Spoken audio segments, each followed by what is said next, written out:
রাজ্যের বর্তমান পরিস্থিতির প্রেক্ষাপটে একাধিক গণদাবি নিয়ে রাস্তায় নেমেছে বামপন্থী দল। তাদের অভিযোগ, সাধারণ মানুষের মৌলিক অধিকার ও জীবিকার সুরক্ষায় সরকার যথাযথ পদক্ষেপ নিচ্ছে না।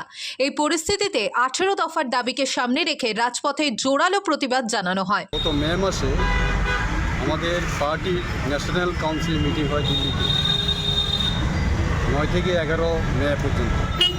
ওই মিটিংয়ে সিদ্ধান্ত হয় সারা দেশব্যাপী 6 আগস্ট থেকে 15 আগস্ট পর্যন্ত পদযাত্রা, বিক্ষোভ, গণঅবস্থান, মিছিল মিটিং সংগঠিত করা হবে। এই মিছিল মিটিং সংগঠিত করার উদ্দেশ্য হলো আগামী 1 সেপ্টেম্বর আমরা আমাদের পার্টির নেতৃত্বে দিল্লি অভিযান সংগঠিত হবে এবং এই দিল্লি অভিযান হবে রামলীলা ময়দানে।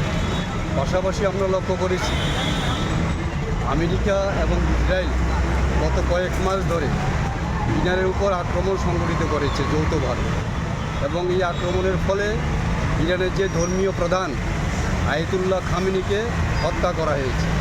এবং হত্যা করার উদ্দেশ্য হলো তারা এই যে ইরানের যে বিরোধী দল ছিল, খামেনির বিরুদ্ধে ছিল, তাদেরকে উস্কানি দিয়ে ইরানকে আয়ত্তে আনার জন্য আমেরিকা চেষ্টা করেছিল, কিন্তু সেই চেষ্টা ব্যর্থ হয়।